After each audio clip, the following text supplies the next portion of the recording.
Hey folks, I got some free time and decided to do another video, 2 in 1 week. So hopefully I can get back to that sort of pace. Haven't been doing quite as many videos as I'd like due to work and other obligations. But anyways, today we're going to look at another car from Pontiac, and it's one that didn't really sell that well, although it was quite groundbreaking for its time. And so this isn't intended to be a beat up on Pontiac week, but we just did the Aztec, and I thought we would go ahead and do the Fiero today. And so this is the Pontiac Fiero 2M4 by Hot Wheels. This casting came out in 1985, and it was originally done as part of the Hot Ones line. And it was immediately released. The car came out in 1984, and Hot Wheels did a deal with Pontiac, and they put it into their casting lineup in 1985. So let me tell you a little bit about the car. The Fiero was pretty unique for its era. It was intended to be a small and affordable sports car, and it had modest performance. It really was selling more on the fact that it was a two-seater and it was small, and for its time it was pretty sleek.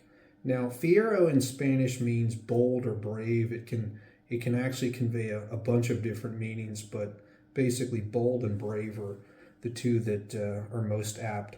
The Fiero was a mid-engine, rear-wheel drive two-seater, and so, for the U.S., it was not common to do mid-engine cars. In fact, there were very few done to that point in time. So this was somewhat groundbreaking.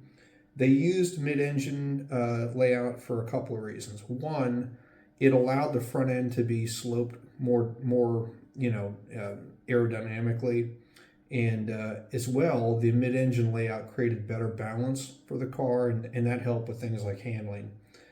There were two variants produced, the 2M4 and the 2M6. Now, this is a 2M4. How do I know that? Well, Hot Wheels called it that.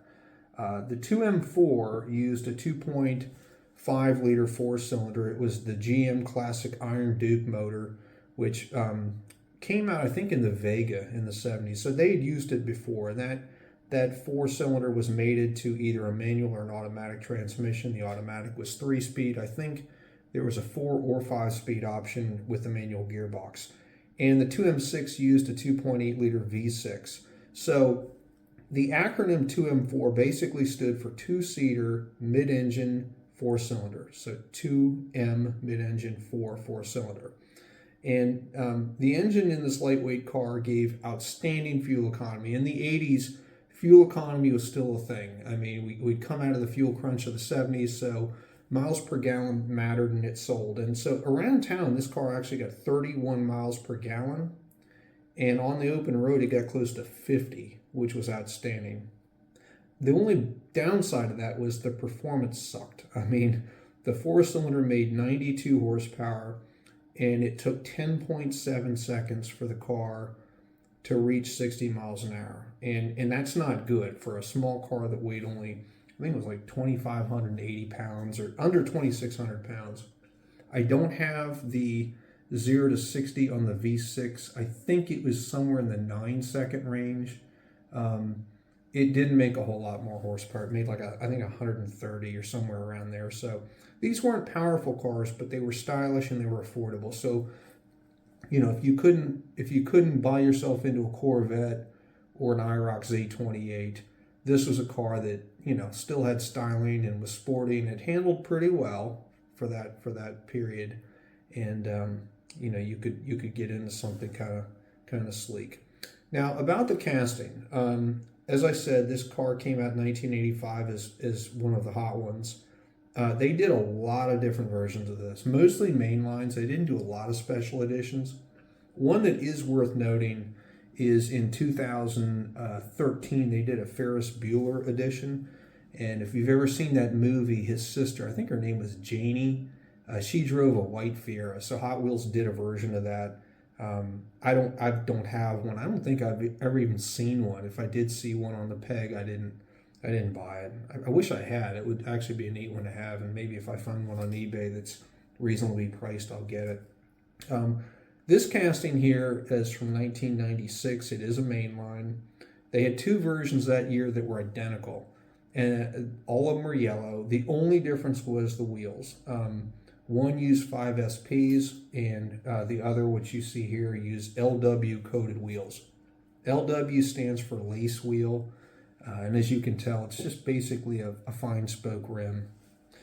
They did a nice job using the interior plastic on this car to create the front vents and the rear taillight section.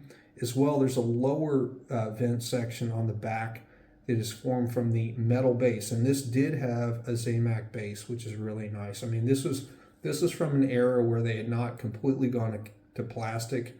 Of course, nowadays they only use metal on premiums and RLCs and things like that. But back then, you still had a fair number of cars that were coming through with metal bases, which added to the weight of it. And it's appealing. I mean, most people love a metal base. I'm sort of indifferent to it. It's a nice touch, but if the car looks good and everything is laid out well, I'm fine with plastic. It added a little weight to the car, not a lot. This is a small casting. It only, it comes in at 36 grams, which is not bad really for its size. But again, most of that's due to the metal base. They did a sunroof on the car, which is clear plastic. It's part of the windshield and back window section. They did the Fiero logo on the hood, which I think is pretty cool.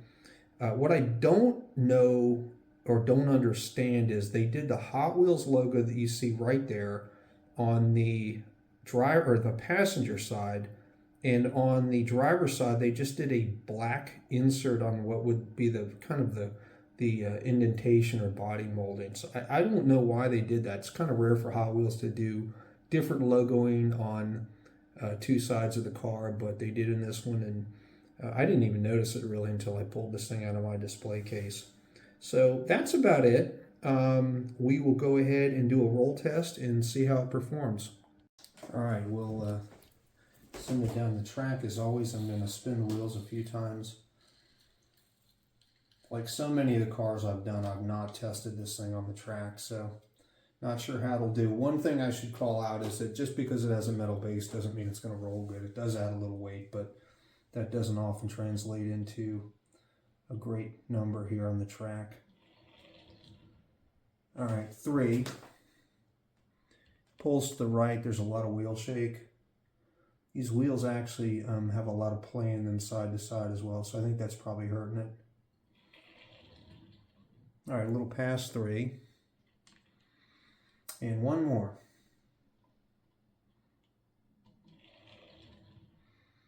All right, just past 3. So this one's going to get an average rating.